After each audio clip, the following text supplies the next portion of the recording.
Bom dia a todos. Meu nome é André Cordeiro. Good Sou morning, everyone. My name is André Cordeiro. da Tokio Marine. I work for Tokio Marine with sustainability. It is with a great honor that we are here together in the Insurance House on this special day in which Tokio Marine is part of COP30 with the theme Energy Transition. We will start our program with the presence of professionals which are referencing renewable energy and which will share with us the future of energy transition and the role of insurance in this scenario. To open our meeting today, I invite Sidney Cesarino, Insurance Director from Tokio Marine.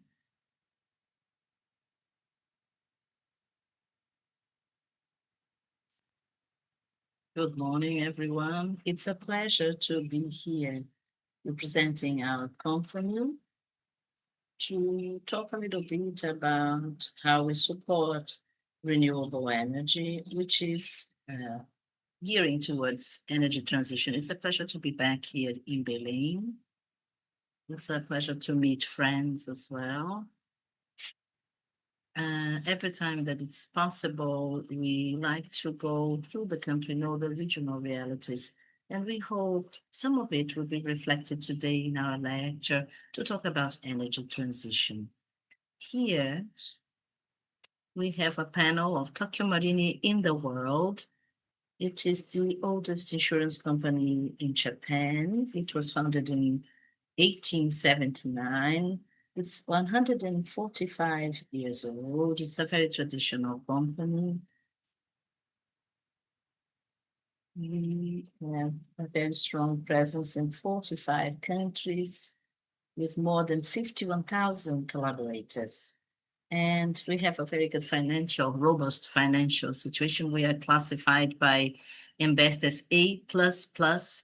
It is a very important classification which shows our financial robustness and how we can make these resources available to our insurees. For those who are not from the insurance, so the premium is 34 billion and a profit of about 10 billion. And to honor our insurances, we have robust archives as well, 203 billions, and the market value is 73 billion, numbers from 2024. So this is a global insurance broker. We can act in all segments and we can support society and economy as a whole. The national presence, Tokio Marine also has been in Brazil for 66 years. We have 33,000 collaborators in Brazil. And these are some of our numbers that you can see here. We have 68 units of work. We are everywhere in Brazil. And we have local classification from Moody's of AAA. I think it is the only insurance company that has been certified with a AAA. So this shows how we not just sell products, but we have the adequate reserves so that we can indemnize our insurees. Last year, we had 13.4 billion in premiums, which were issued, and 28% come from companies. But a number that I would like to talk to you about is related to reimbursements, payments. We paid about 6 million last year, which is almost 50% of the volume of the premium that we have been able to gather. So we are returning it to society when we have tragedies, like with our friends in Paraná. The insurance company is always there to do a quick indemnization. So this is the reason for us to exist, for us to be able to indemnize our injuries when it is necessary. So we return to society, help companies to get back to their lives. This is the main mission of our company. And it is important to say as well that among the insurance, we have the brokers. 100% of our distribution is done through brokers. From our ecosystem, they are fundamental for the success of the insurance company. It's fundamental to have a good relationship with the insurance brokers. Tokio Marine, we like to use many acronyms. So many times we have comments, we have the 4 Cs, we try to represent our values, how we see our business with the 4 Cs in Portuguese, of course, which is the first one is commitment with clients, brokers, which in Portuguese starts with a C, and collaborators. So certifications that we have show our commitment with ESG, the ESG principles. Tokio Marine was classified by the Great Place to Work in its 5th consecutive year as the best insurance company to work in the country. So we're very proud of it because the S from social is something that we truly worry about in our company. The collaborator that is happy and engaged will be committed with the company's guidelines.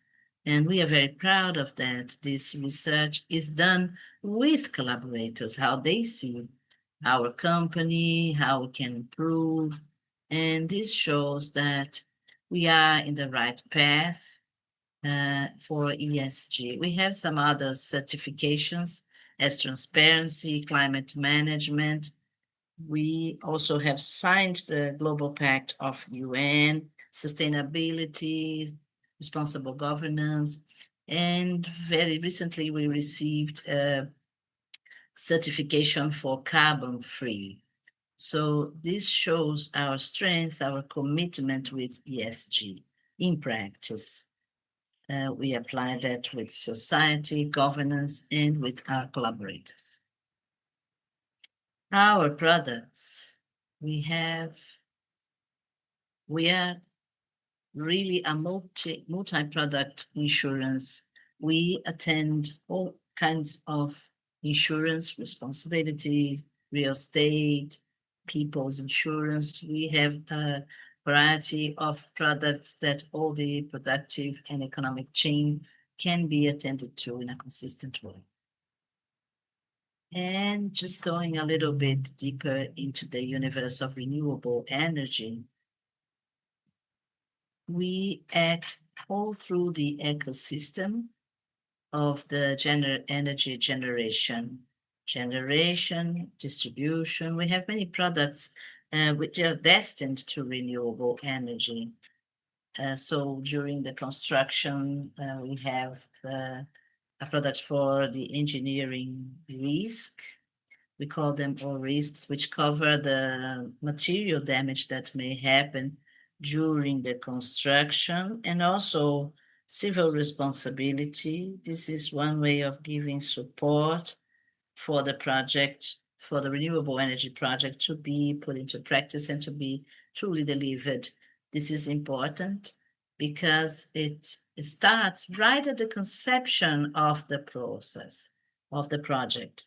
You start a project with the insurance and solar panels, for example. For simpler installations, we have products which attend from the deployment of a panel on a residence to the rural area. We have many rural installations of solar panels.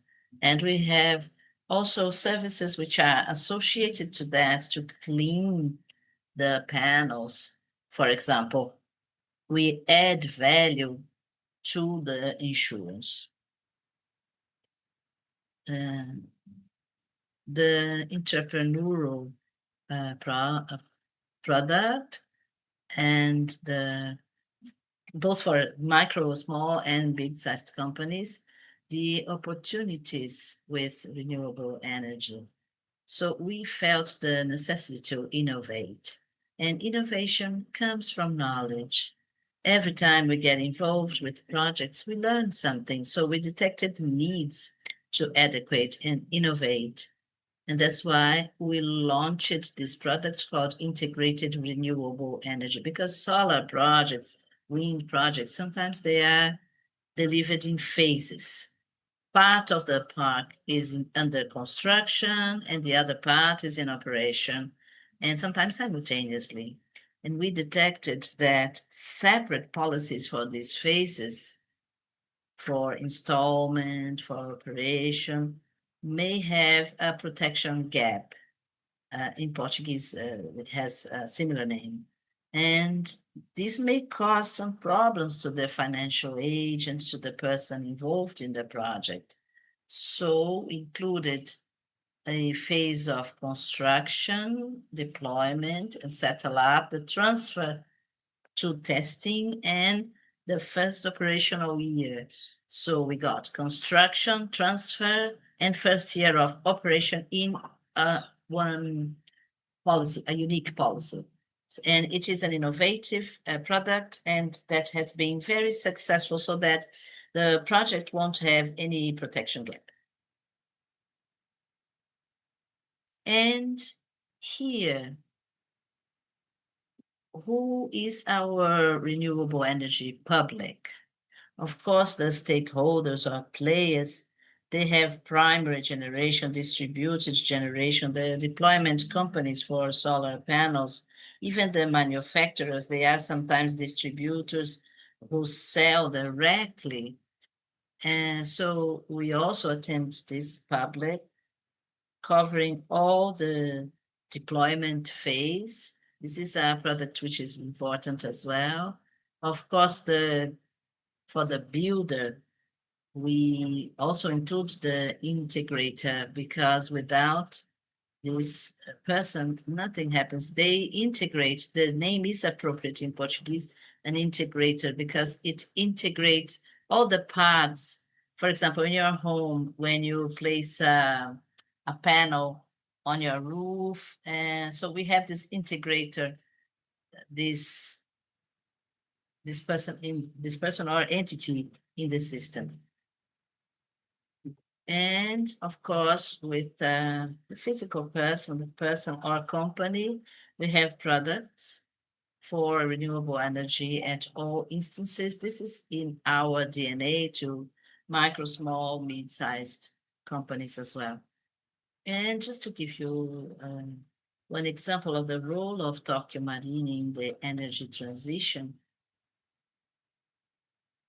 which is important to highlight that we have 14% of the capacity of installed wind and solar energy. We have policies for all that, and we have 1.8 giga for solar energy. This means that this is a clear example of how we are committed and how we give support to the growth of renewable energy, be it wind or solar sourced. So these numbers show that we have done the right investments for the energy transition.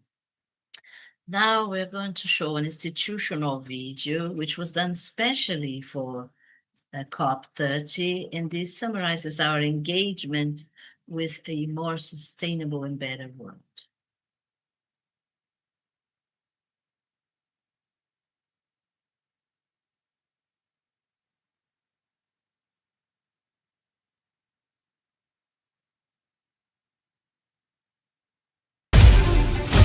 Então, já no fim do século, o petróleo e a eletricidade passaram a mover o mundo.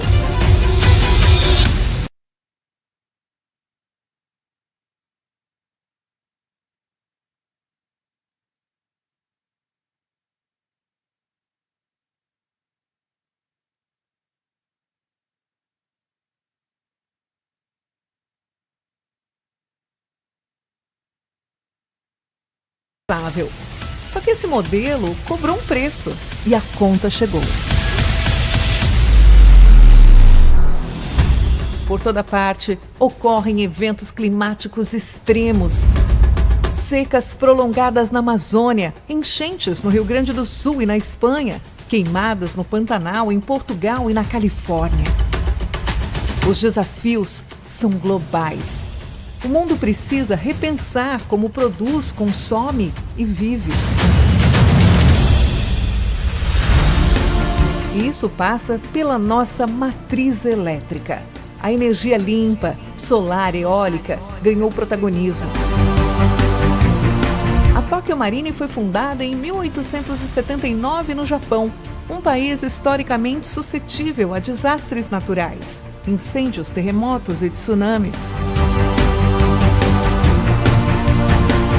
E agora, diante da crise climática, está empenhada em apoiar a economia de baixo carbono através do seu portfólio de seguros. Apoiar projetos de energia limpa é uma de suas prioridades. Um exemplo é a CNseg, uma plataforma dedicada a apoiar projetos de energia renovável em todo o mundo. No seu ecossistema, tem uma resseguradora especialista em subscrição de energia renovável, que oferece soluções em seguros e gestão de riscos sob medida para as necessidades de um planeta em transição, promovendo produtos e serviços destinados ao suporte das energias renováveis. Essa aliança fortalece nossa atuação, trazendo solidez financeira e suporte especializado para impulsionar um mundo com menos emissão de carbono. E desenvolveu seguros específicos para a instalação de painéis solares, coberturas para riscos de engenharia e produtos sob medida para setores em transição. A Tokio Marine também conta com unidades de subscrição especializada em energias renováveis. Além de acompanhar as inovações tecnológicas, a Tokio Marine acredita que olhar para o futuro significa preparar as pessoas para um mundo em constante transformação. A Tokio Marine apoia a transição energética de forma justa. Por isso, investe no treinamento de seus especialistas, capacitando-os para trabalhar com novas tecnologias, como hidrogênio verde e parques eólicos offshore.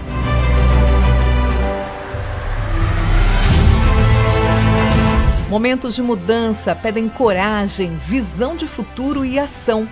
E a Tokio Marine está comprometida em fazer mudanças positivas. Somos líderes em soluções de seguros para o setor de energias limpas no Brasil. Trabalhamos para criar sociedades mais resilientes e um amanhã melhor para todos. Tokio Marine, protegendo hoje, viabilizando o futuro verde.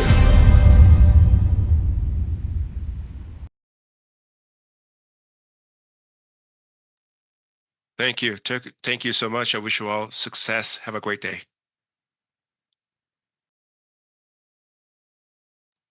Thank you, Sydney, for your words, for the inspired vision that you share with us about Tokio Marine during this movement for a more sustainable future. Now, moving on with this agenda, I would like to invite to the stage Rodrigo Sauer, Executive President of AB Solar.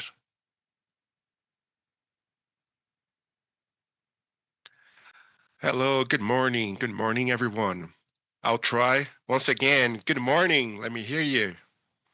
That's much better. I could feel energy now in the room. So I would like to start by saying what a great event, what a great place for the House of Insurance, for CNseg. Congratulations to Tokio Marine, congratulations to the National Confederation of Insurances, and thank you for inviting us here from AB Solar to be here with you, sharing a bit more about the photovoltaic solar energy, and here, going beyond solar energy, I want to share with you what other activities and tools that we have in the horizon, in the near future, from which we will be able to engage, and I'm sure it will be even more fundamental for the advancement of renewable energies in Brazil. So in the name of AB Solar, I'd like to thank you all that are here today, and it makes the insurance an essential part of the sustainable energy transition that we are doing right now for the country. I would like to leave my special thanks to André, Flavio, Sydney as well for inviting me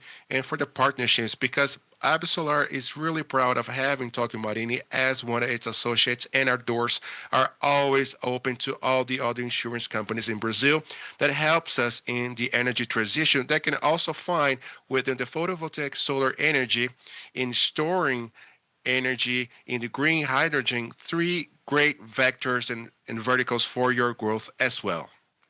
So here, I'll be briefly giving an overview about where we are and where we are going in terms of using renewable energies, especially photovoltaic solar energy in our country and in the world.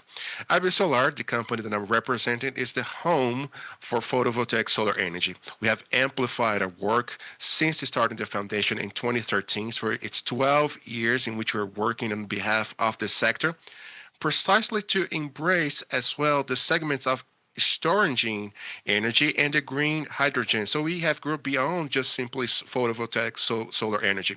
And here we discuss the pain points and the improvement areas that we need to find in Brazil specifically. And also we build the proposals in which we get to the authorities in terms of energies. And in this beautiful screen here that you can see that many other countries in the world are already taking solar energy transition very seriously, and they have specific goals in order to reach clean, renewable matrices, or even a combination of both. Maybe a clean that is not renewable. That happens because you might have nuclear energy in there that's not a renewable energy, or you can have technologies in capturing carbon, which is also not necessarily clean because they are issuing greenhouse gases. But for you to have an idea, countries like Germany, and let me see if I can find here in the map the distance. If I say anything wrong, please correct me. Canada, and I think France as well. All of those have, United Kingdom, all of them have very brief short-term goals in order to reach a renewable matrix energy. Those countries are, however, behind us. Today, Brazil has a matrix in terms of energy that is 92 to 93% renewable. We are really an example to the rest of the world. We are a reference for all of those countries. And the success that brought us here does not mean that the work is done. Because just like all the other big economies in the world are moving towards 100% of renewable energy, Brazil cannot lag behind. That's why our recommendation for AB Solar, alongside the government, and we have been discussing that, is that we are able to establish a goal as well. Ambitiously, since we already have 92 to 93% renewable, AB Solar suggests that by 2030, we want to get at 100 before the other nations that are behind Brazil right now. But this, of course, can be adjusted regarding the horizons, the advancements of other technologies, and are experiencing learning on how we deal with the renewable matrix of energies that is different from the other ones that we had in the past. So generating the renewable energy is not the end in itself. Energy is one of the means, is a means for transforming the society. We use it to produce, we use it to improve our quality of life, and it's with it that we prosper and thrive as a society. But it's important to say that renewable energies generate, in average, for each real or dollar spent, threefold in terms of employment than fossil and polluting energies. So you see, it's a transition that is also creating a lot more opportunities for people. And in the case of solar energy, today it's leading in the world with over 7 million of renewable jobs that were created because of it around the globe, which is more than all the other technologies put together. Most of those employments are local because you need people, a pair of hands to go up in the roofs, install the systems, or even a lot more people to install the larger voltaic solar panels for industry. So this generates a lot of high-level skilled quality laborers in the countries. And Brazil is in a very preeminent position in terms of solar energy. In the past, we were pretty much unknown in terms of solar energy. About 10 years ago, we were the 27th biggest power in terms of solar energy. So we were very far away from the top. But recently, we were one of the biggest markets in terms of growth and the sixth in terms of accumulating power, being even ahead of other great nations like Germany. We overcame Germany last year in terms of annual growth, but we are still behind other great countries like China, United States, and India, which have obviously a bigger population and bigger economies which demand more energy than we have right now. So what we currently see is that one of the big axes in order for us to advance in terms of energy transition is us being able to bring public policies, adequate incentives towards this transition.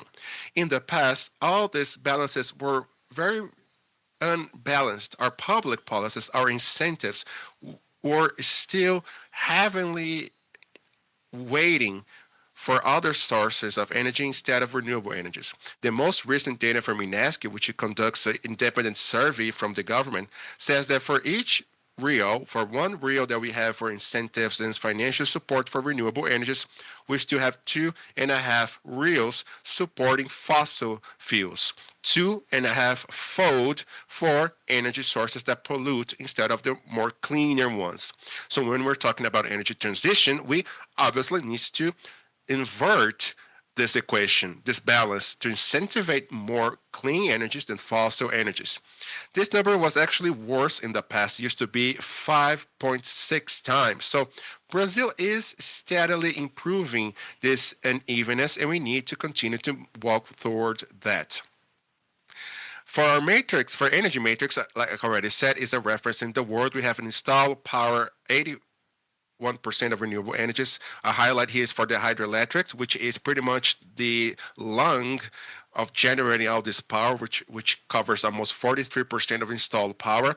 The second power is the solar power, photovoltaic, with 24%. We just reached today 62 gigawatts in terms of installed power operational. So it's 43 gigawatts generating distributed solar energies through their roofs, their houses, smaller businesses, rural properties, and public buildings, and 19 gigawatts in bigger solar energies.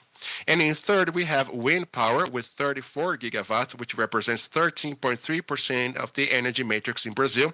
It's a source that is really relevant for the country as well. We have biomass and biogas, which are also renewable with a more percentage, and also other fossil fuels that are part of our mix in generating energy. In all, almost 260 gigawatts. And despite this being a big number, Brazil is the biggest energy market in Latin America. We still consume per capita less energy in comparison to other countries. We are still a country that energy-wise is quite poor, with low usage of energy in comparison to other countries. So there's still a lot of room to evolve and to growth in terms of per capita usage, and consequently to improve this matrix in other renewable energies, specifically solar energy. Solar energy has brought to our countries almost 280 billion in investments since 2012. It's quite an expressive volume in terms of financial contribution towards the country development. Over 96 million tons of greenhouse gases were stopped from being emitted. So solar not only helps with that, but also helps us to save water from our reservoirs. It does not also emit any type of pollutant in its operation. So it also improves the quality of the air in big urban areas or areas close to the power plants. We also have quite a lot of employments being created, 1.8 million in the last year alone. The solar was able to generate over 400,000 green jobs in our country. And with all of that, it's 86 billion reals in resources that went reimbursed to the public financial institutions in terms of taxes. So we can use that money to be invested in safety, in public health, and other investment areas for the public power. And who are the users of solar energy in our country? Well, we have two big segments, like I mentioned before: the solar industries and the distributed generation. The generated distribution is pretty much 2/3 of everything that we have installed for solar, and 8 in 10 systems are in the roofs of homes. So when Sidney mentioned about the importance of the integrators, of the installers, the importance of you having insured equipment, that has everything to do with your work, because it's in people's homes. And in second place, we have the smaller businesses, smaller commerce and services like a bakery, a small market, that generate clean energy and thus save in their electric bill. Rural producers also use a lot of solar energy for irrigation, for pumping water, for refrigeration, for heating as well, depending of their production. And we also see here that in terms of investments, it's the second graph on the right, we have around half of all the investments in solar systems on the roofs came from people's own pockets, from the population. With the support, of course, of financial institutions, this market, just like the vehicle and motor and automobile market, needs funding. That's basic, and this has been one of the challenges that we are currently facing on having a high interest rate or the high Selic, difficulting credit lending. We also have this important share for rural producers, and here you see that we have a new color here, which is the color for the industry. Although the industry is only 1% of installed systems, it represents almost 8% of all the investments of power and energy that is generated for the smaller size solar panels. So the small industry is a big user of solar energy on their roofs as well. On the biggest solar industries, power plants, what we see is a distribution that is quite representative in the southeast region of Brazil, especially in the north of the state of Minas Gerais and in the northeast region of Brazil. The northeast region of Brazil today leads in terms of total installed solar power in the power plants. And if we add the projects in orange, which are the projects that is still under development, we also have a fraction that is quite important. If you take a look at the projects that are being built, we also see here a very relevant contribution, be it from the northeast region or from the southeast region of Brazil. So the future, without public policies or any sort of more assertive guide, shows us a matrix that is more and more solar. Solar power, which is the second one in Brazil, should be the number one up until 2040 or 2050. And here in this graph, we also have a new color that today is not part of the matrix that I showed you before. This pink shows the storage facilities of energy for smaller, mid-sized, and big batteries, and also other technologies that are going to help our matrix to more and more be able to receive renewable energy by using such batteries for us to quite literally stock wind power, solar power, for us to use it whatever you need it during day or night or whatever the population needs.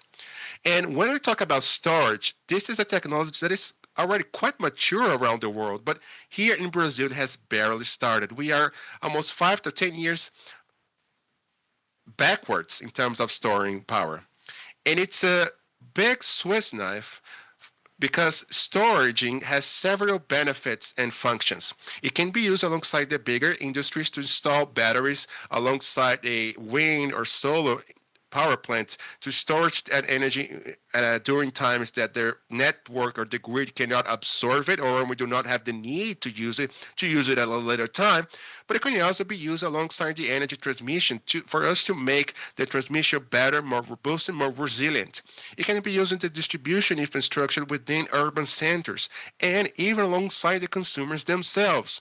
A smaller home, a smaller rural producer, a smaller industry, if they have a battery, when light goes out, they can still use their energy, they can still continue to produce, they can continue to use their tools, or let's say a hospital does not need to turn out their diesel generator.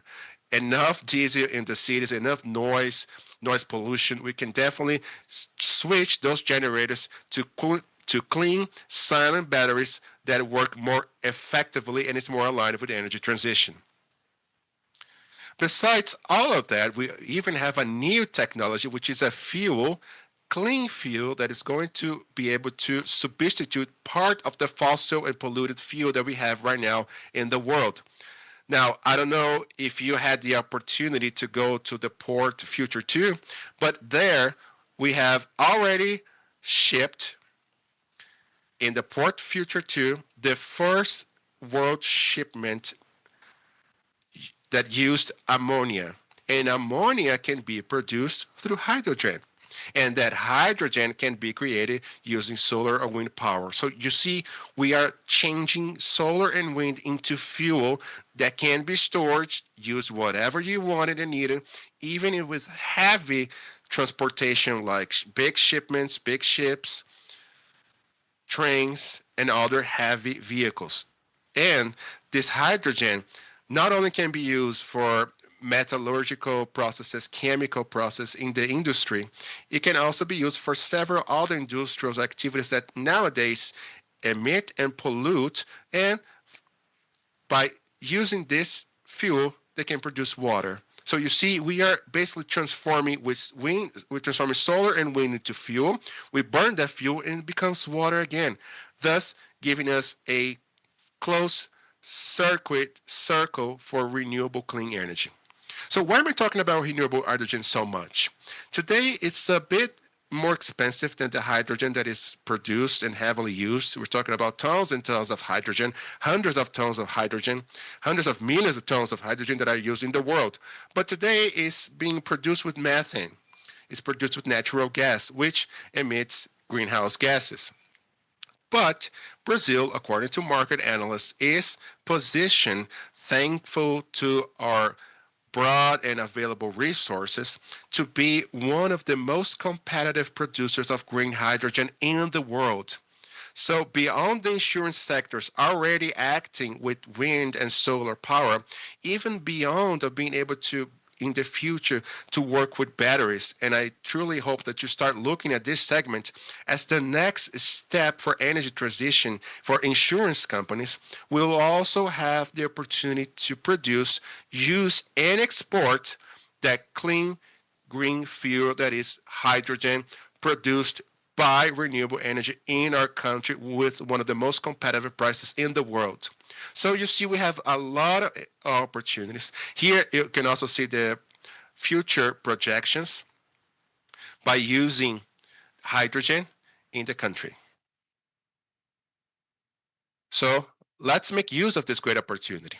And for us to be able to advance with storage and producing hydrogen, we need to prepare the environment with adequate public policies, with adequate regulations. We also have been working a lot on that alongside the National Congress and the National Agency for Energy in Brazil, with the support of our partners, and also tax burden. Today, a battery has 70-80% of taxes in it. It's more tax than what we paid in cigarettes and alcoholic beverages, and that doesn't make any sense because we're talking about a strategic technology in order to help us with a necessity from the population, which is electricity, and that cannot have that much tax in it.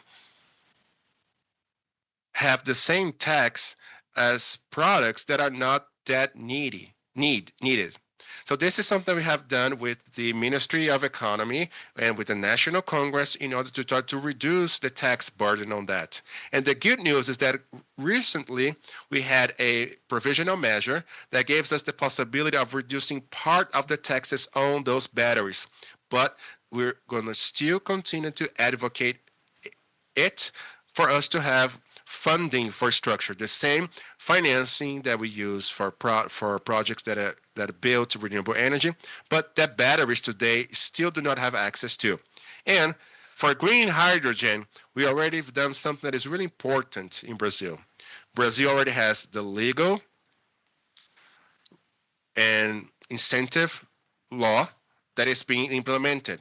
So the process that we have is to try to organize all these different laws and regulations to prepare the conditions for the company to be able to use all this legal framework and the incentives to bring these bigger projects to Brazil. And the goal is that the Northeast region of Brazil to be a big hub by using solar and wind power that it has to produce that hydrogen and using it and also to export to the world. So I'm almost at the end of my presentation. I just wanted to now talk about the work that we're continuing to do in the National Congress. We still have two more provisional measures. One is probably going to expire, unfortunately, which is the 1307. But there's another provisional measure over there that deals with data centers and artificial intelligence that can also bring more incentives for data centers. And you may ask me, Rodrigo, what does this have to do with anything? Well, data centers consume a lot of energy. Every time that we do a survey or research using AI, we are consuming almost 10 times more energy than by Googling. And soon, all those online researches are probably going to be done only with AI. So you see, we have a massive need for more power. And obviously, we want to be able to give that clean power for all that demand. So Brazil could also be another big player, another big hub to bring those projects to our country with the support of measures such like this. So this is another opportunity that we have that Brazil can use in order to improve our energy transition. Now, to close, since I was invited by you to be here, I also like to invite you now to extend now you the invitation. We will have in the end of the year our national meeting of AB Solar, its fifth edition, 10 and 11 of December, with a dinner for our associates. So Sydney, Flavio, and Andre are already invited to have dinner with us in the evening of the 10th of December. It'll be a huge pleasure to also have all of you there so you can discuss with us a bit more about the future of solar energy, the future of storage and green energy with other specialists. We'll have amazing days, amazing event with a great agenda. Hopefully, I will see you all there. And if you want to know more about it and follow us, AB Solar has a free channel available to all of you with information from the sector. Also, the list of the associates that is available to all of you. So please feel free to point your camera to the QR code. I can see people already doing that right now. And on top of that, I also like to leave my special thanks to our associates like Tokio Marini that allows us to be here doing our work and that supports us. So for all the insurance companies that are not with us, that are participating in our events and getting to know the activities that we have, I would like to extend my invitations to you, for you to be part with us and work with us. Again, I leave my special thanks to Tokio Marini, to the National Confederation of Insurance for the invitation. All of you here in the audience, I have a full audience listening to me. It was a pleasure to be with all of you. Hopefully you enjoy my content and see you next time.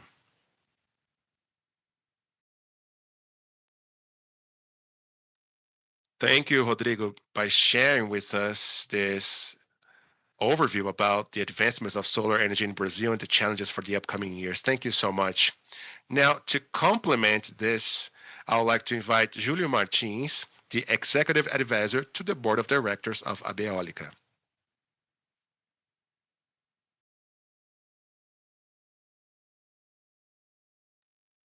Good morning, everyone. I would like to give my special thanks to Rodrigo Sala, the team from CNseg, teams from Tokio Marini, and also to thank you all for the invitation. This place looks beautiful. This is a very important week for Brazil.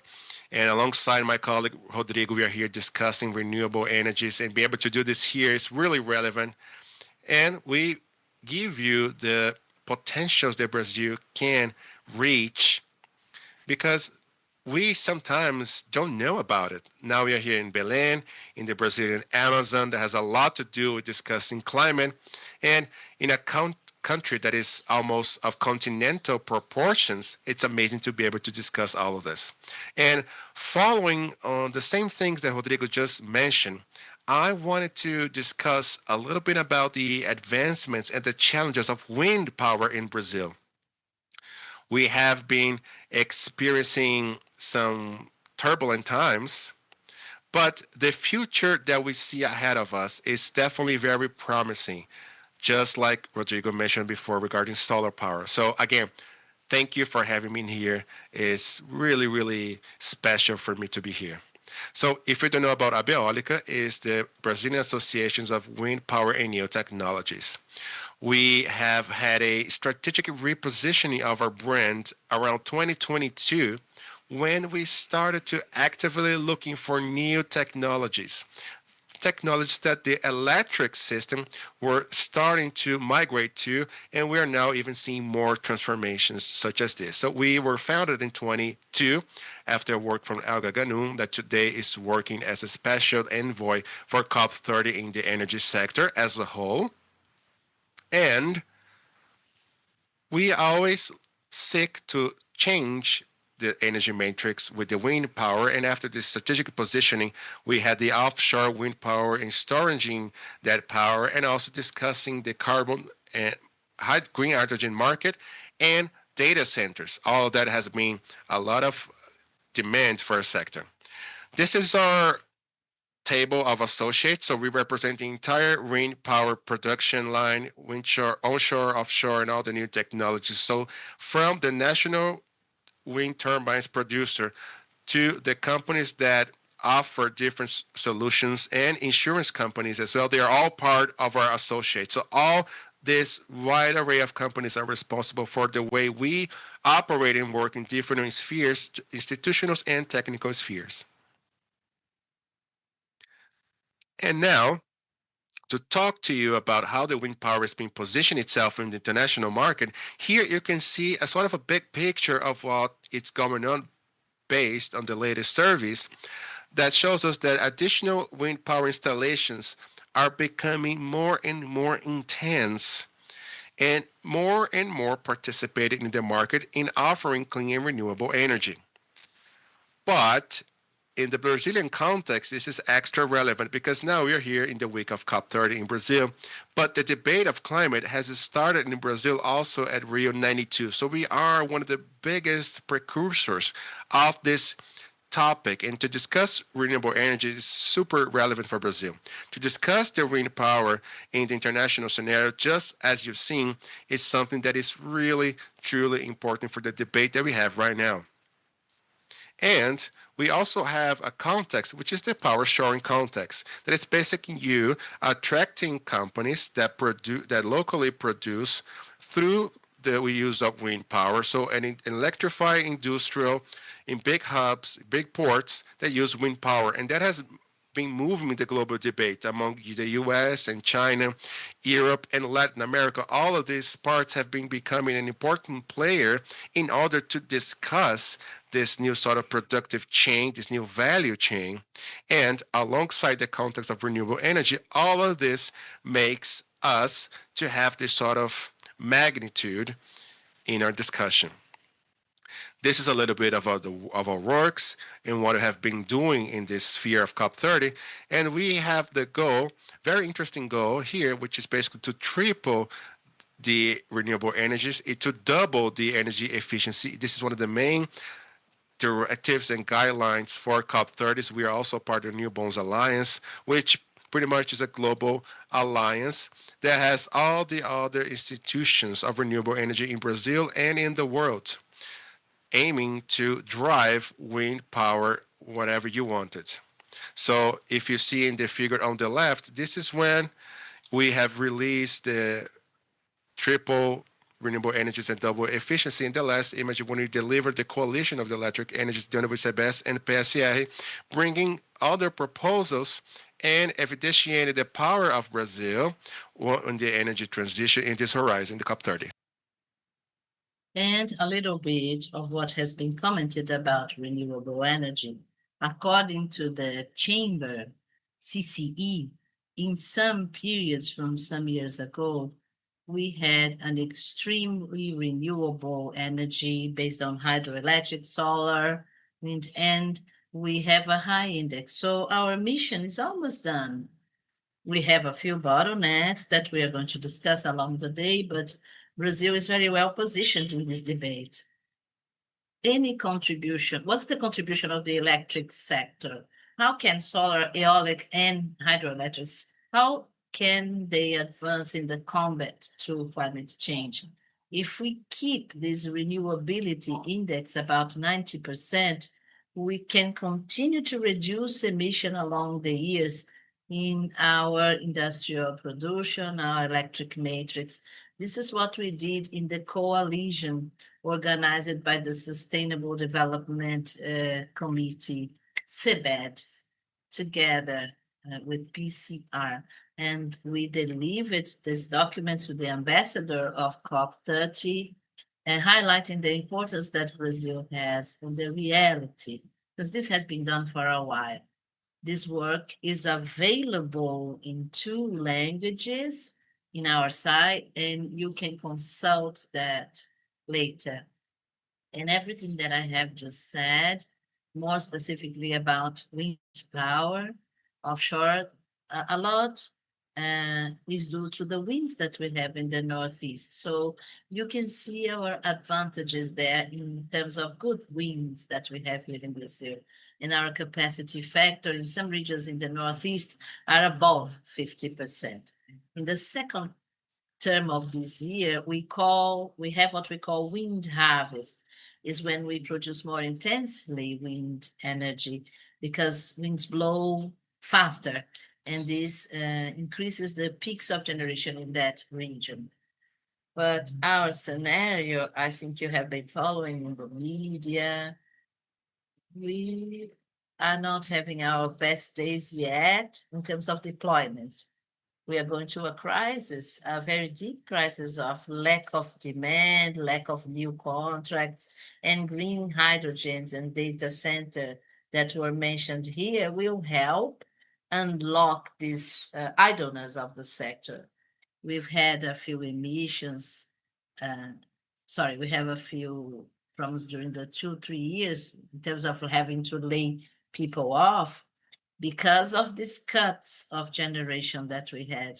For those who don't know and hasn't followed, in a certain moment of the day, the national operator has to stop the operation of a power plant because either we have a network problem or the demand is not the same as the generation. You have an imbalance of the system, and our system is unbalanced.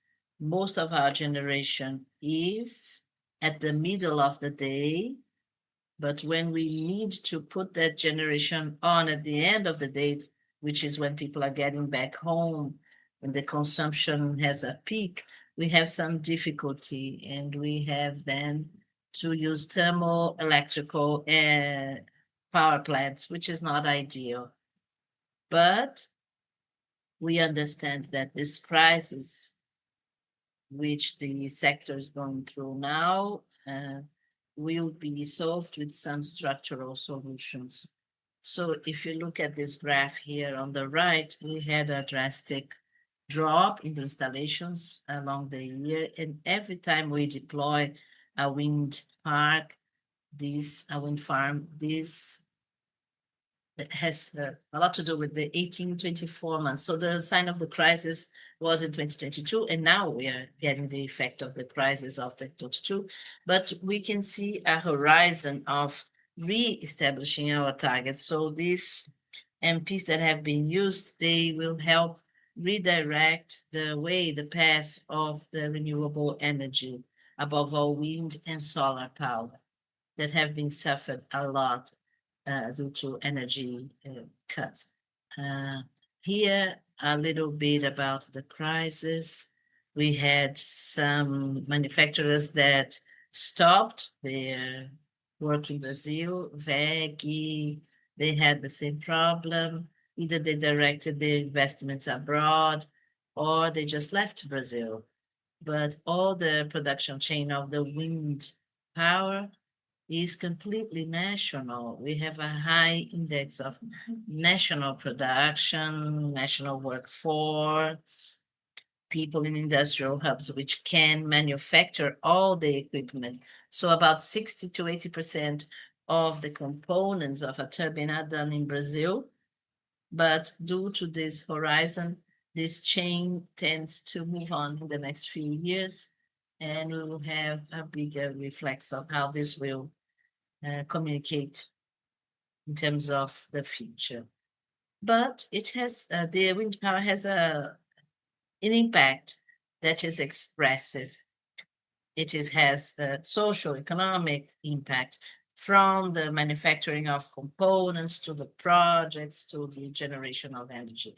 We have about 11 vacancies for jobs by 1 megawatts. This depends on the region. The investment is 7.5 billion, 7.5 million, which reflects on a high capex. And I wanted to bring as well to you, which I think is relevant to understand and for you to know, is what we are looking for now. What can we forecast for the future? And it's a similar agenda to the solar sector. We have an aligned agenda. We worked, AB Eolic, we worked with the House of Representatives so that we could build guidelines to give insurance to be able to ensure that these works will be done well financially. So from the carbon market to the plan called PATEM, they are regulatory milestones which are very important. This was done through our technical direction and president so that we could imagine this future, redirect the route, and help the new demands be connected to the consumption of renewable energy. And here a little bit about our prospect for the future. This goes towards electrification. It's not the only route, but it's a probable route in Brazil. We are talking about data center, the recharging of batteries, electrification of the industry, substitutions of fossil fuel turbines or fossil fuel run machines by electrified machines. So we have a lot of opportunities for decarbonization, and Brazil will be a protagonist in that. And we can absorb all these investments, all this potentiality, so that it won't be redirected to other places. We developed a proposal for industrial policy along with LCA consultant. And we have been through many segments, many possibilities for demand for renewable energy. This is a prospect for data centers in Brazil. It is even pessimistic if you consider, because recently the public ministry have said how much the networks are demanding.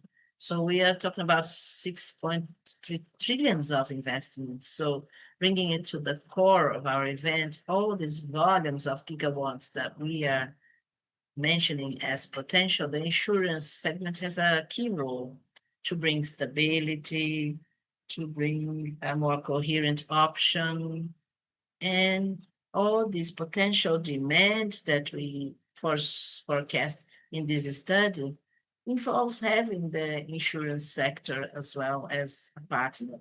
The second potential is about electrification of transportation, the hybrid vehicles, electric vehicles. We have a prevalence of flex. We have also many flex engines, which is hybrid here in Brazil. And there is a diversity of mixes here. So this gives us room for this technology in Brazil. This study is also available at our site. When you look there, you should look for dados, data. And just reaching the end of my talk here today, besides all these sectors, we checked how the ramp-up of carbonization would occur. So where would we get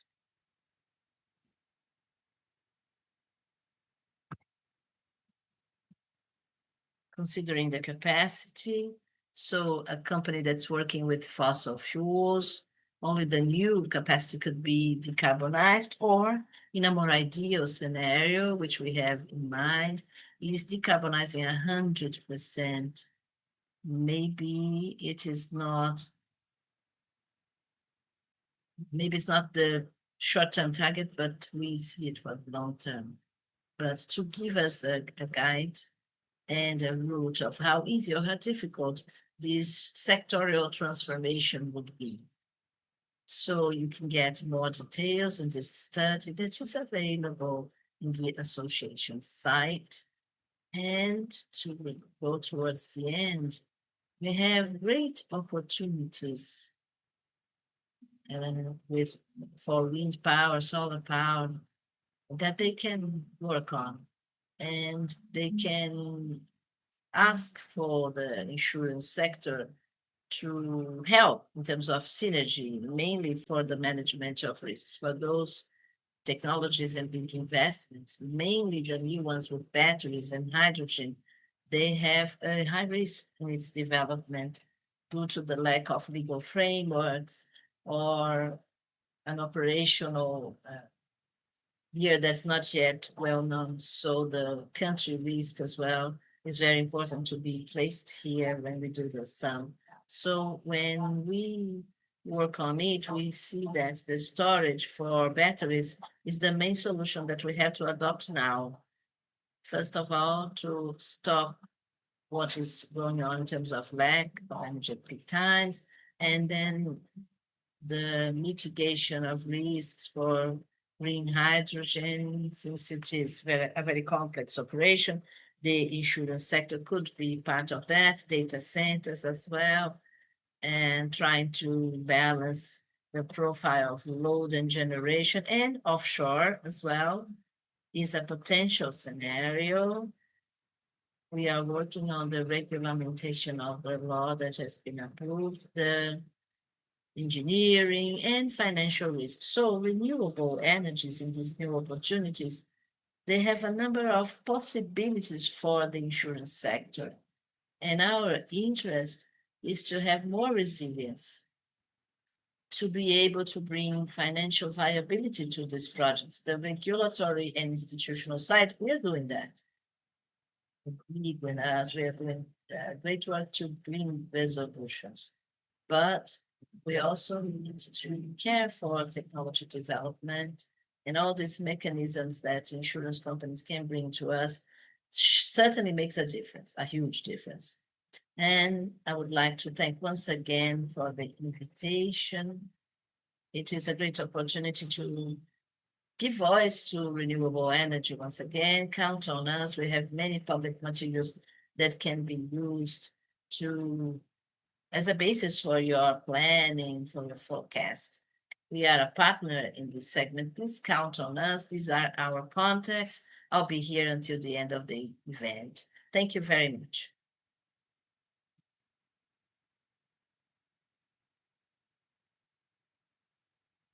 Thank you, Juliano, for the information and contribution about the potential of wind energy in the country. We will have an international guest that will do a presentation online. So for those of you who haven't got yet the headphone, this is the time for you to head out and get yours. And besides that, we have a coffee break. So we will just go on. Okay, we will not stop. But if you need some coffee, if you want to get some coffee, the coffee break is just outside.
We will continue with our plenary. I'd like to invite the chairman of Renewable Energy, TMGX, Tokio Marine, Fraser McMahon.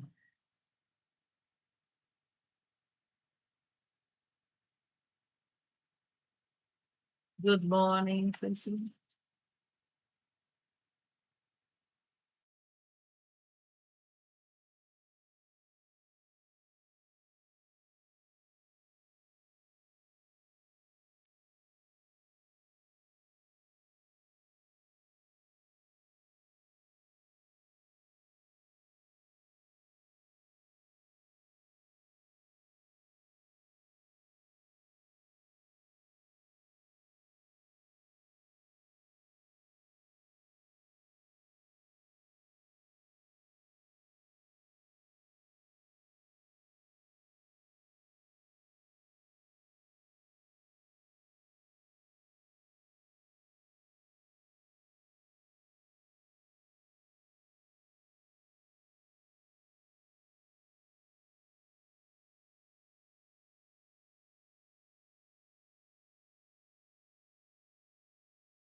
I've been in the insurance industry for around about nearly 40 years now, but for the majority of that, I've specialized in only renewable energy business. So about 30 years in the renewable energy space. Came from a very privileged position, frankly, from when we had absolutely no competition and everybody wanted to do oil and gas, and now we're in a very competitive landscape where everybody wants to do renewables, which is probably no bad thing. And I was reflecting the other day. I was at a renewable energy conference, and it just made me think about how much this industry has changed over the years I've been in it.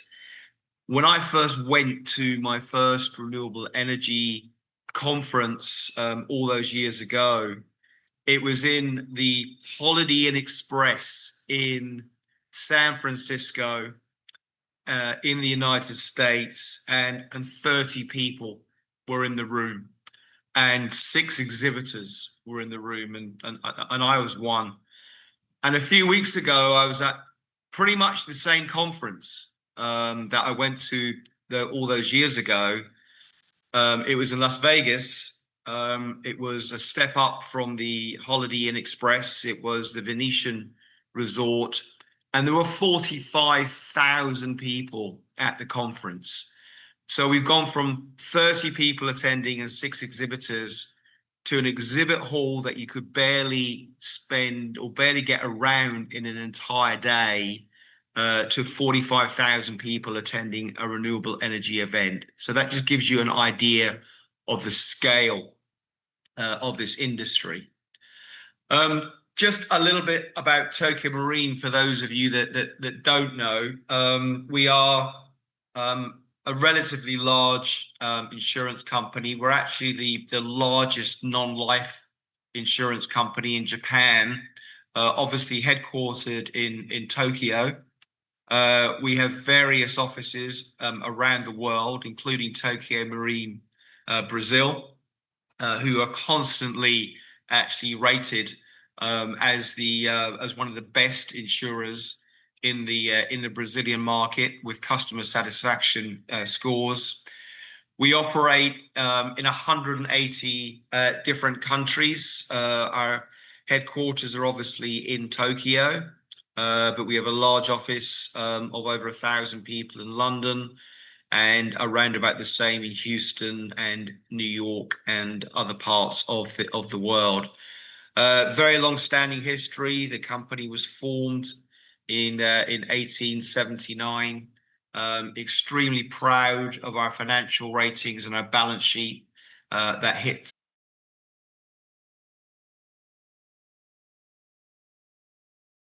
So we've got a fair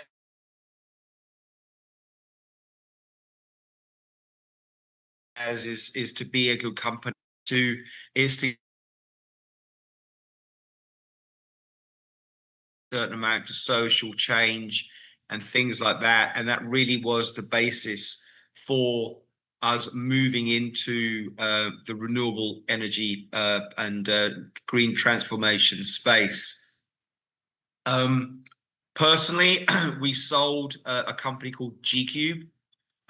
Some of you may or may not have heard of it. It was a managing general agency, or an MGA, and we sold that business to Tokio Marine in June 2020 and became part of the family. And since then, since our humble beginnings, we've actually got to a point where we insure over 100 gigawatts of renewable energy assets. And what that really means to our clients is that we've paid over $1 billion worth of claims back to our clients and back to our customers over the years. We underwrite projects, renewable energy projects in 40 countries. And we're very proud of our claims paying ability. Contrary to popular belief, renewable energy is pretty claims intensive.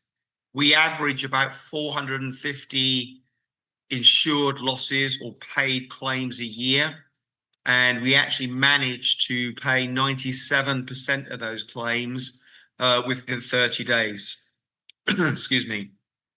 There's obviously the odd more difficult claim to adjust, or the more tricky claim to adjust, and they fall in very much to the 3%. But because of our experience, most of our claims are paid within that very short 30-day period. And it's one of the reasons that our clients stay with us. Many of our clients have been with us for over 20 years. And it's one of the reasons why, we don't necessarily charge the cheapest price in the market, but we provide the most consistency and the most continuity. And that's really what our clients are always telling us they want. They're not necessarily looking for the absolute cheapest price, but what they are looking for is consistency and continuity and the ability to pay claims quickly so that they can be on track. So why this whole green transition and green transformation issue? We were around about a $200 million-ish business, as writing mainly onshore wind. We write some offshore wind. We write a lot of solar business. And interestingly, our solar business for the first year last year actually overtook the wind energy business. So our solar book is now bigger than our wind energy book, whereas historically most of our business has been wind. We also write a significant amount of battery storage, but out of wind, batteries, and solar, up until now, that really has been about it. We haven't really done too much other renewable energy industries or offered many renewable energy products. So back in 2023, we actually commissioned a report by McKinsey. And in that report, McKinsey basically said that if we wanted to achieve our ambition that was set out at COP28 in Dubai, which is to achieve net zero by 2050, then there needs to be an investment over the next 3 to 4 years of $9.2 trillion in the space to get there. 9.2 trillion. That's a huge, huge number. There's only so much gigatons of CO2 remaining that we can actually generate if we want to stay within that agreed temperature rating of 1.5 degrees. And I think, as you and the audience will all know, we are seeing more and more and more weather events becoming more frequent and becoming more severe, and ironically, massively affecting the renewable energy space. And we have seen some significant losses, especially to solar projects, as a result of severe weather delays. And those weather events aren't just predicated on one territory or one area. Those weather events are really happening globally. So whereas a few years ago, people felt that it was a US-centric issue or a US-centric problem, we've now seen significant losses in the Middle East. We've seen losses in Asia. Only this week, we have seen a very large loss that occurred on Monday in Australia on a large battery facility. So there's a lot of losses actually in the market at the same time that everybody is trying to push forward the renewable energy agenda. But no matter what way you look at it, there is huge investment in this industry, and that 9.2 trillion actually excludes it excludes two things actually. It excludes the Chinese investment in renewables, which by itself is probably about the same number. And it also excludes what I call the megawatt monsters, the data centers.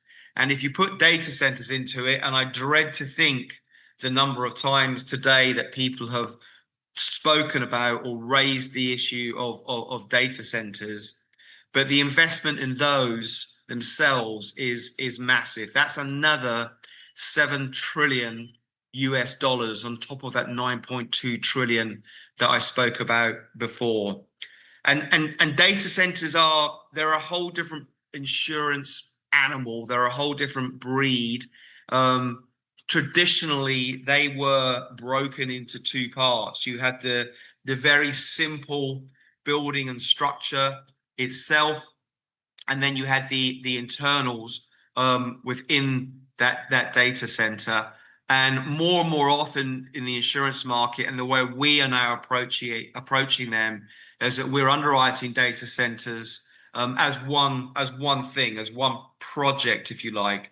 And the data center itself is obviously made up of many different parts. You've got the actual data center with its own independent power supply, its own independent cooling systems, which, by the way, the cooling systems alone take up at least 50% of the electricity they need just to keep the systems and the processors cool or operating at a good temperature, because, as we all know, data centers don't like to be that hot.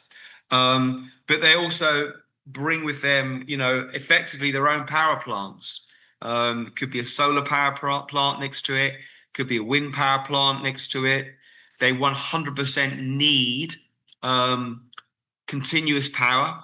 So it is usual for them to be associated with some kind of battery facility, and they need to be up pretty much 24/7. So they also need to have a backup power supply. Many of them actually still have diesel generators and things like that. And the other interesting thing about data centers is that if you start building one today, the technology is obsolete by the time you finish it. So lots of things to consider around about sort of insured values and the valuation of them and the complexity of them and everything else that goes with it. And just to finish on data centers, it's roughly estimated that data centers are going to consume between 13 and 20% of the world's electricity supply going forward. So they are hugely power hungry, which is why they're now starting to get the nickname megawatt monsters. But they're here to stay. They're happening, and there needs to be a significant amount of investment in new power generation if we're actually going to be able to support them which it appears everybody does want to do. So why are we doing this as a company? Why are we doing this as Tokio Marine?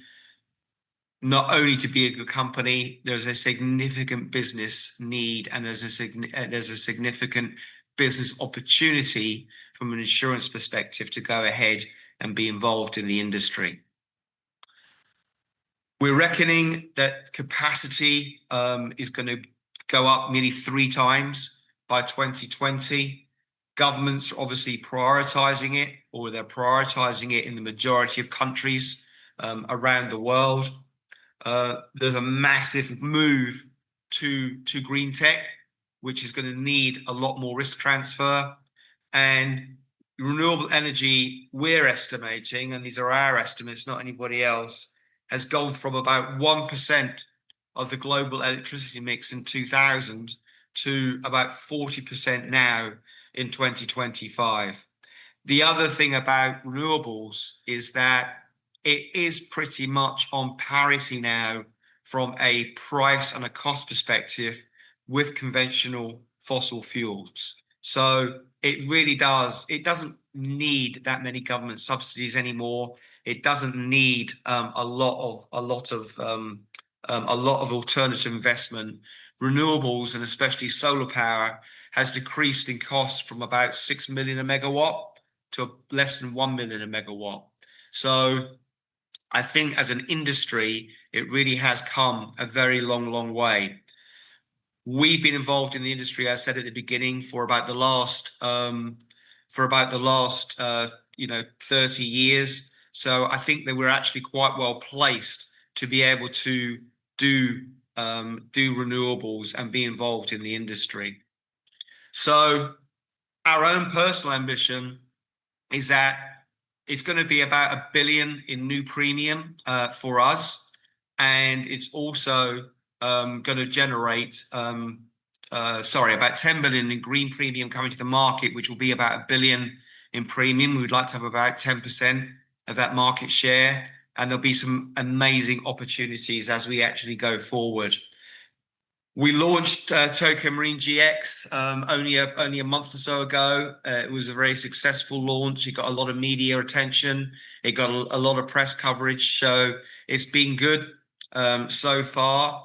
And I just want to talk about some of the capacity and some of the lines of business that we're looking to be able to offer the renewable energy space. So, as I said, traditionally, we have been involved in renewables, which is wind, which is solar, which is batteries. As industry is progressing, you can see on the right-hand side there that we are getting now into hydrogen. We've written a few hydrogen projects, 4 or 5, only in the last few months. Everybody, and there are probably a little bit of a ways off yet, but everybody's now talking about small modular reactors on the nuclear side. So they're becoming more and more frequent. Battery storage, as I said, the electrical infrastructure in terms of interconnectors and things like that people are going to need going forward are going to be more and more important. And also, so is carbon capture and storage, taking the CO2, taking the carbon and actually storing it somewhere. The result of that is that we're going to need things like carbon credit insurance. As projects get bigger and bigger, there are going to be more surety and credit products that are needed.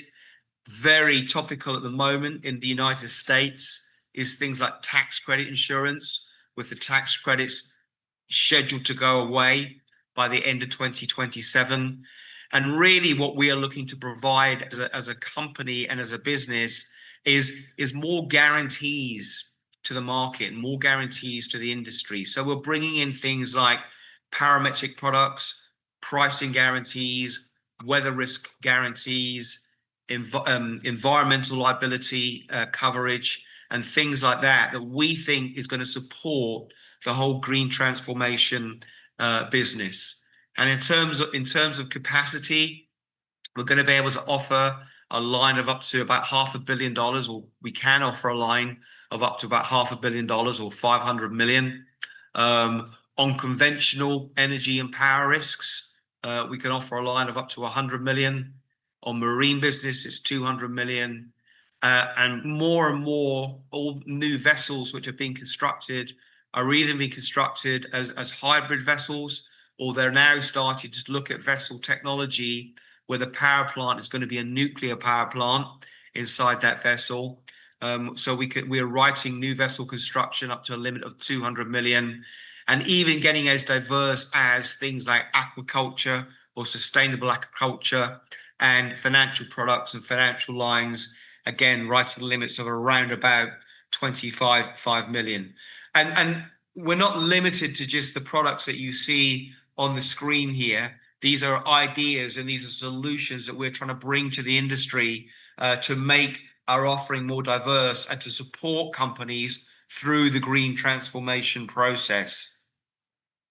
So what we're seeking to do is to offer really best-in-class risk management solutions through our balance sheet and through our financial strength to the actual industry. We want to have a single point of access, so you don't have to go and talk to a number of different underwriters. And that's what we've actually found is one of the limiting factors with most of our competitors and most insurers, is that they are very, very siloed across the piece. You will have to talk to a construction underwriter, you will have to talk to a surety underwriter, you will have to talk to a marine underwriter. And we wanted to try and break down a lot of those barriers and to give you a single point of access with specialist underwriting expertise. And we want to be able to offer a significant amount of capacity to the market so that it is meaningful. So when projects go to lenders or when projects go to private equity or pension funds, they know that they've got a really good amount of capacity that's going to sit behind them with a very, very strong balance sheet to enable a lot of these projects to actually go ahead and get financed. The other thing that we are actually looking to do is to back new managing general agents or managing general underwriters where we don't necessarily have the expertise ourselves to actually underwrite that business. And we've done that twice now with 2 carbon capture MGAs, and we've actually purchased another MGA, and we're looking to make investments in companies that are trying to decarbonize or looking to decarbonize various parts of their own businesses. And the third thing that we're really looking to do is that we are looking to support businesses that are not necessarily insurance businesses, but things like data analytics companies and things like smart software and things like that are going to actually help drive the whole green transition. So we're not just looking to limit our investment into actually insurance. We're looking to sort of diversify our investment portfolio and say, if there are any companies out there that actually are involved in risk mitigation, that are involved in loss adjusting and things like that, then we will certainly consider making an investment into those businesses as well. I think, as one of your previous speakers actually said, Brazil is an excellent platform upon which to build. It's one of the cleanest electricity generators in the G20 already. So how we can help support that, and with new technology and diversification away from your core energy mix, which is hydro, so much the better. You know, we want to de-risk investment in renewables all over the world, you know, and if we can do that, that would be really, really good. As I said, it can be in form of carbon credits, it can be in the form of product guarantees, it can be in the form of surety. It doesn't really matter. But what we're looking really to do is to accelerate the whole clean energy mix. And just in terms of, you know, our own strategic vision for the future, absolutely, we're looking to be best in class. We're 100% looking to use our own balance sheet to support the green transformation space. We feel that we're pretty well versed within the industry already, having been involved with it for such a long time. As I said earlier, we want to provide a single point of access to people so that they don't have to go off and talk to a whole bunch of new people. And we really want to be able to provide a lot of intellectual property to the space without having to replace local relationships and local expertise and things like that. So our intention is not to bring business necessarily back to London or back to the United States from other parts of the world. Our ambition is actually to support our core offices around the world in allowing them to underwrite new renewable and green transformation business so that business stays local and it actually stays well serviced and well cared for and well looked after. So we want to complement our other offices around the world and not work against them or try and take business away from them. And I believe there are no questions today, but that really finishes my presentation. As I said, I'm very sorry that I just couldn't logistically get there today, but hopefully it gives you a flavor for our ambition and what we want to achieve in the renewable energy and also the green transformation space. So thank you all very much for your time. Muito obrigado, Fraser, por compartilhar conosco o propósito. Thank you, Fraser, for sharing with us the vision TMGX from Tokio Marine in terms of renewable energy. Thank you so much. Have a great day, Fraser. Now, I would like to invite the following speakers back to the stage for us to discuss what we talked about this morning. So, Juliano, Rodrigo, Sidney, please.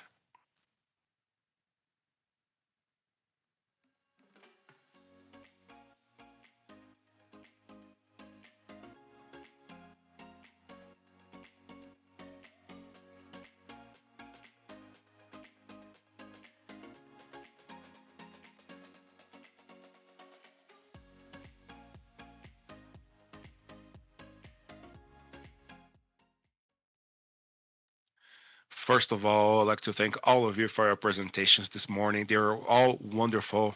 And the idea now is for us to explore a little bit of the opportunities of renewable energy and maybe go a bit deeper in some of the subjects that we talked before. So my first question is actually for Juliano. So Juliano, we talked a lot about energy transition. And the future of energy transition goes through new technologies such as the green hydrogen, batteries, and other hybrid facilities, which are maybe there to solve some issues. For the solutions to come into place, in your vision, what are the main goals and obstacles that we have right now and challenges? Sure. Well, first of all, thank you so much. We really had amazing presentations. And to go deeper into the storage subject, what Rodrigo and I said, this is a extremely necessary solution for the moment that we have right now in Brazil. It's a very complex system, especially now that we basically moved the way you consume energy towards a different hour. And the generating power isn't be able to meet 100%. And that's why what I said, it's so important and so important for Brazil in its moment. I think that the Ministry of Mines and Energy is finally understanding the importance of this. And thankfully, they finally did that, because if we take a bit longer, we will have the risk of our system collapsing. Because what we have from generation and for wind power and solar, it's really not able to keep up with the consumption of energy in some hours. And the battery precisely works on that by us saving energy to use in some of those moments. And for us to unlock that, there are a few things that need to be done. In the regulatory framework, we are almost there. We had a very important discussion with the National Agency of Electric Energy, ANEEL, at the Public Consultant 39 that took 3 different steps. It was years discussing about the storaging. And now I think we finally reached a consensus about the importance and some legal requirements. Now, there are still some specificities that are going to be later on published and acknowledged in terms of the tariff for transmission that, in our point of view, wasn't so well done, but it's part of the process. At least we already have a consolidated legal framework. We have something good, which is relevant, of course. Now, there's another issue that is about the environmental licensing. We saw that some business were doing this work of licensing businesses, and we weren't very clear about the entities that were part of it. Some entities had a very different understanding of how the batteries would encompass in this scenario. So we started to discuss with these organs to know if it would be necessary, if it wouldn't be necessary, because that could impact in the financial and operational planning of the companies and the generating companies. So that was something that was another concern. But I think that the main thing that we expect and that we truly hope that it happens next year in 2026, and even recently, we just saw the bidding of the capacity reserve, is having a public bidding that can foster storage. And that public bidding for the reserve capacity in terms of power is a mechanism that can work with that demand, because the companies would have more clarity around that, and that will also bring forward the subjects of storaging, just like we did in terms of wind power and reserves that allowed for other players to be involved in these mechanisms. And after the different regulated hiring services, you can distribute that in the system, and the system starts to grow as a whole. But on the other point of view, not only under the regulatory scenario, but tax and legal wise, we need to overcome the cost of technology. We have some national manufacturers that you can operationalize and have this sort of pack for batteries, but we still depend on some inputs that are quite expensive, like the ion and lithium cells, LFPs, all of that come from minerals. And we need to consider that in this transition horizon, especially if you are forecasting the use of storaging like we see, just like we saw the boom in the United States happen in the past.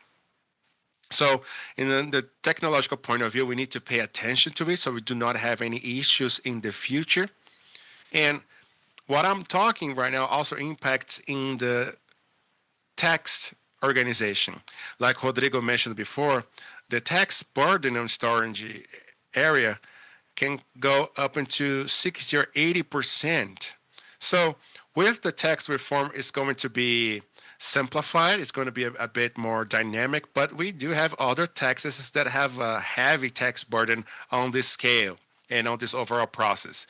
So maybe a program or something that was similar done for Redata, which is a very well program, very solid, created in terms of institution, would be able to move forward this type of technology. So, all in all, on what I said, the ministry finally truly acknowledged that energy storage is fundamental, otherwise our system will not hold. And now we only need actions in different pillars, different verticals for that to happen. Under the regulatory work, we are very well ahead. Now we just need to scale the technology that is going through some adaptations, but we already have well-established, validated, scalable batteries, Chinese batteries, for example, that could help our technical support here. Some systems in the United States are already well consolidated with those batteries. And in all of that, you can increase the range of flexibility for the energy system during the day. So again, I think these are some of the things that I could mention.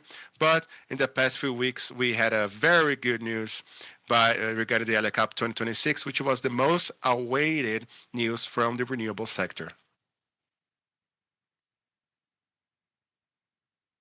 So, Rodrigo, regarding new technologies, and we have been talking about this, I wanted to talk to you about the distributed energy and micro generation. In your point of view, what are the main challenges in consolidating this type of technology, and how can we make sure that the embedded challenges doesn't become an issue for the consumers? Thank you for your question. So first of all, distributed generation had a development that became a case now for Brazil and a case even for other countries. What we were able to accomplish in the last decade in Brazil in terms of getting this technology closer to societies made a lot of countries look to Brazil as an example for their own path, those who are behind us. We have countries that are ahead of us, of course, but that's what happened. So now we are very proud in having 3.5 million solar systems in operation. But in terms of the Brazilian reality, it only represents less than 5% of consumers on the regulated market. 5% only. So from every 100 houses that could use solar energy, only 5 have it and use it. In Australia, just so you have an idea, from every 100 houses, 33 already generate their own power. So we are quite behind. We still have a lot to do. One of the challenges that we have is for infrastructure. Today, part of the infrastructure of distribution at the low and average tension and part of the request of people who want to generate their own power end up being denied. And the reason for that is that their infrastructure is not 100% ready to receive that power. So the reality is that we need to improve and adapt our infrastructure for that because society wants it and they cannot wait for it. Imagine in the past if we told people, look, you just need to wait a bit more to get a phone because only 5% of the population has it. Now we have more phones than people. So, it's all about adapting our infrastructure to be able to keep up with society's needs. And again, 9 in 10 Brazilians want to generate their own power. So the will is there, the appetite is there. Technology helps people to save money, but we need to overcome this first bottleneck. The second bottleneck is regulation. We still have in the regulatory framework a series of different topics that were approved by law but weren't implemented in its regulation. So we have some regulatory setbacks. For example, the accountability from the National Agency of Electric Power of Power to calculate what we call the value of the benefits by generating your own renewable energy and the costs for electric infrastructure and balance the costs and benefits. And every time that you inject your power in the grid, that is everything that you use and consume locally, it's okay. That's yours and it's for you to use. You save on what you pay for that energy from the distributor. But if you want to not store the exceeding energy and inject that in the network, you need to pay a tariff, and that is fair for us to keep the balance in the infrastructure that you're using. But the thing is, how much of benefit are you adding to the system? How much are you generating of eventual costs? We need to do that math, and that math hasn't done yet by the national agency. When we have that math, that will help us with the batteries. Because the more your energy values to you and less to the system, the more you want to keep it to yourself instead of injecting in the system. And that also solves a little bit of has to do with cutting generation because you are dislocating part of the generation for a different part of the day. So you see, those are some things that still needs to be discussed. There's another important factor, which is the macroeconomic factor. Like I said before, solar energies are financed, just like they finance a car, a house. So the bigger the interest rates, the more expensive it is to finance, the less attractive it will be for people to invest in solar energy, just like they invest in changing their car, getting a new car, buying their house, and all of that. So the basic interest rate for the size that the solar energies are starting to get and the will of people wanting to use it, it's something that is really, really having and taking a heavy toll on people's usage of the technology. So we know that that needs to be done responsibly. So when Brazil is finally ready to reduce the tax rate, that will help the sector to retake the growth of the technology. Alongside of these factors, we still have education. We still need to educate people. A lot of people doesn't know how much they could save by generating their own energy. And I tell you, I recommend, please do that math because it's worth it. In very few time, you'll be recovering that investment. It makes a lot of sense for people, for producers, for local producers as well. And we still need to educate people on that, take that information, that knowledge for the consumers who doesn't know the technology. So I think these are just some of the main factors that could help us to advance even more in terms of democratizing the use of the technology in Brazil. Thank you so much, Rodrigo. So, Sydney, thinking about our market, the insurance market, in your point of view, how can the market offer effective coverages for energy transition? So, André, the insurance market, it was born on the necessity of us protecting and covering the risks that are part of it. It's part of the human endeavor when we create something bigger to also create risks with it. So we need to understand how those risks are. That's where we had this insurance business. And for renewable energy, it's not any different. These are technologies that are relatively new and they have a risk in itself. So for us in the world of insurance companies, the first step, the first big step is to understand the process. How does the technology works? Going back a bit in time, 15 years ago, a bit more than that, when we started with the wind power, we we started to use more, getting more requests to subscribe it, but to underwrite it. But that was a new universe. It was strong in Denmark, in Germany. Then we started getting that in Brazil.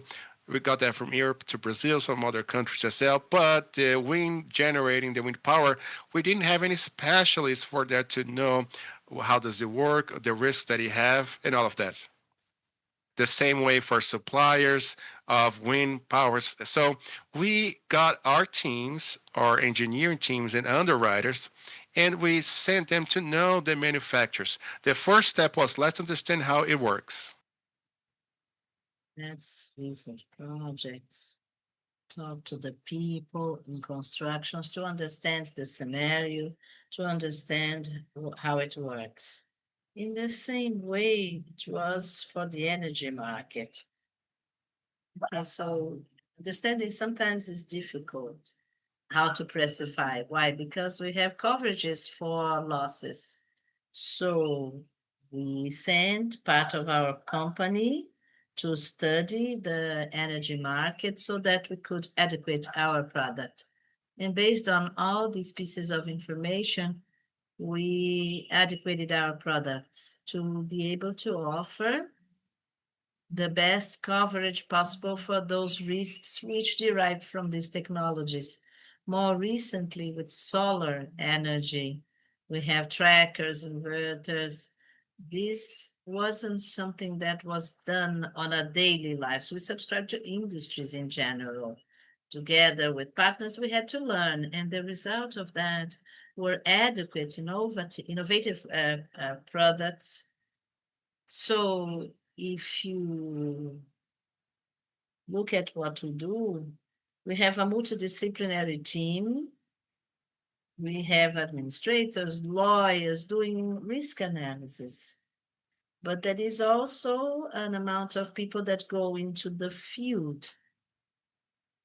We idealize a product, then we analyze the risk, how to mitigate that risk, how to produce with an insurance policy. Then we prepare an insurance policy attached to this project. But it's not only that, we go beyond, we help them to understand, as we understand the risks of the project. So our risk management team, they go to the field to be able to avoid occurrences, because everyone gains with that.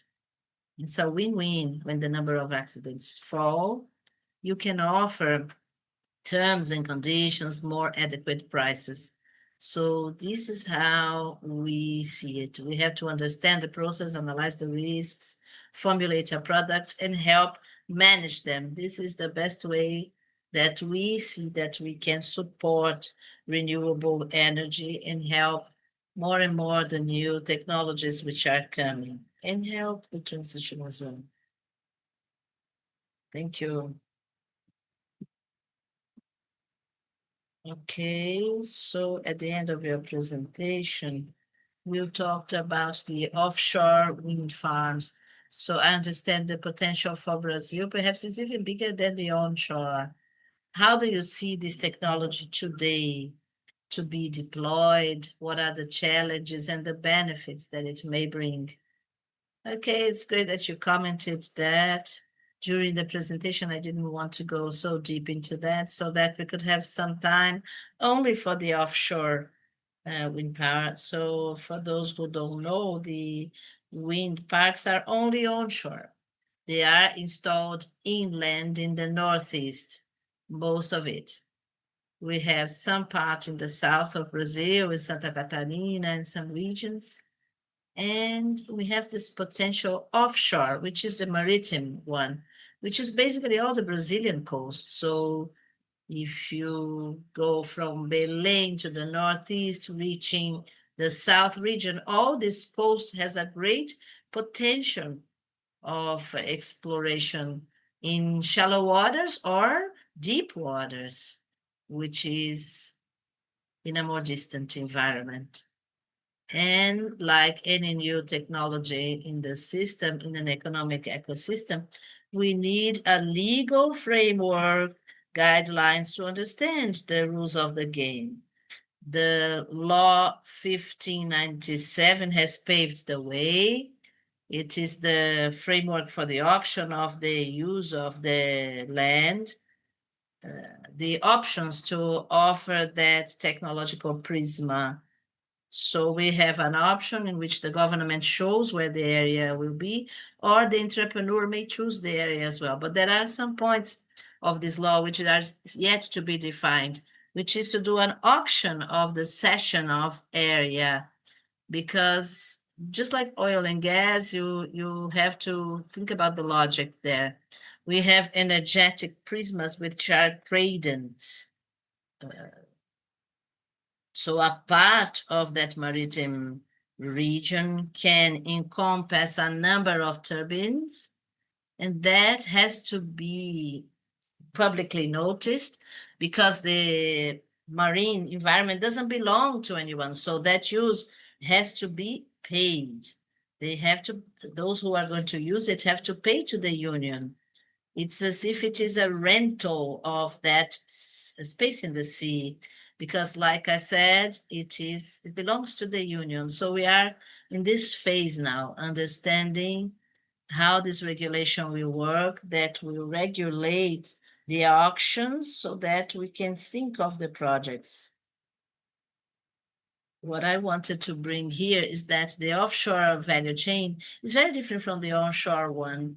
And if we are not ready in 2025, 2026 to have the first offshore parks in 10 years, which is the time it takes from the moment you do the study, you have the area concession, you have a contract with the manufacturer, and then deploy the operation, it takes about 8 to 10 years. So if we define everything now, in 2032, 2035, we will have the first offshore eolic parks in operation. So this is a fundamental point now. So as of now, we can have a development of the value chain. And this has to be adapted using the knowledge that we already have from the onshore environment to the offshore environment, which is a much more complex environment because you need corrosion-proof material, you have an unstable environment, which is the sea. So in insurance, we understand that the insurance companies, they have an ample variety of economic sectors. They can provide more adequate solutions and more personalized solutions for those risk environments. And these new technologies, they need to have the de-risking as well. You need to diminish the risk. And Tokio Marine has a key role, I think, in the development of the offshores as well. Technology, in theory, will be developed along the time. It will be more expensive. The first cell phone, remember, when it was released, it was much more expensive, but then the price became more accessible. But we need to start somewhere, and the first step is to first have this auction for the areas.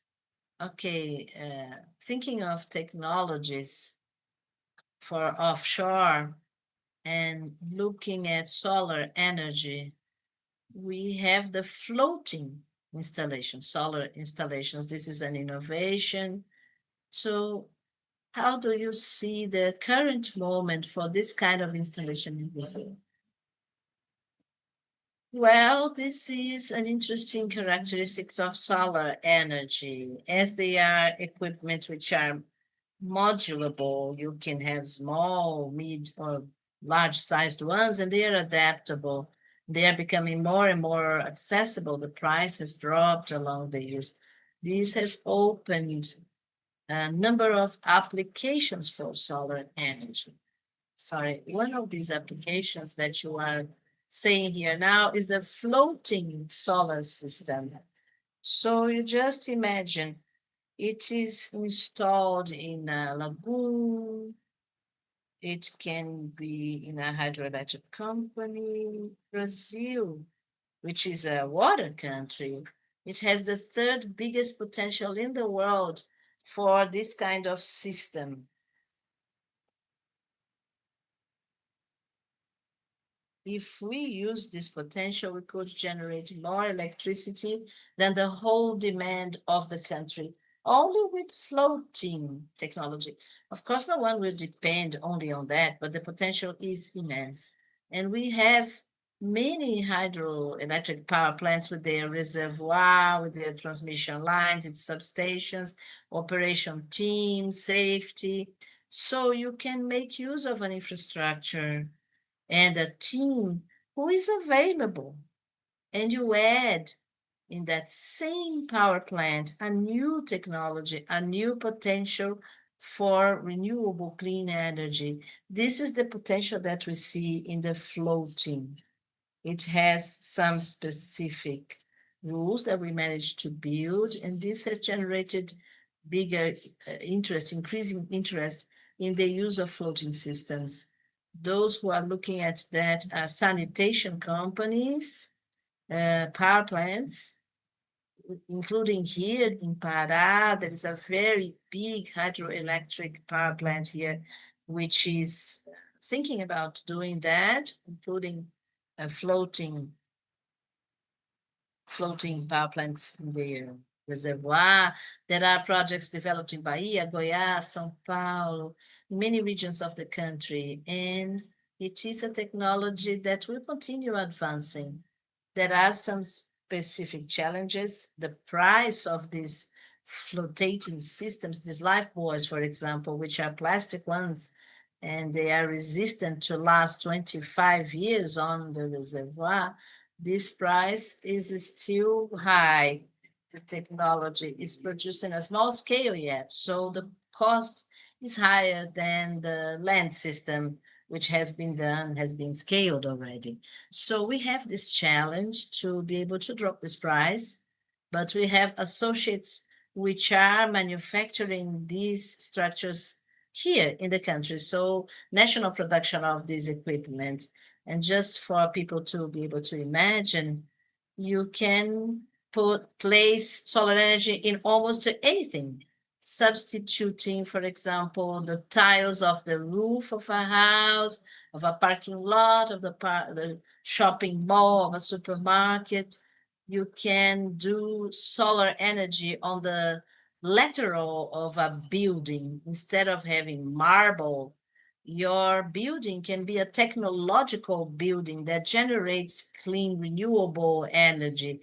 Maybe one of these insurance companies will do a photovoltaic lateral for their building. You can insert this technology in cars, in boats, in planes.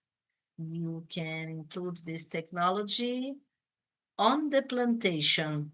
You have a field with a rural production, and then you get a photovoltaic structure on top, and you can put it on top. In the same area, you can produce food and energy. So there are many applications for that. It is a universe that as the price drops, the more the price drops, the more uses we discover for solar energy. We know that one of the great challenges that we have in this scenario is data. We look at historical data, but we have to evolve much more in terms of forecast.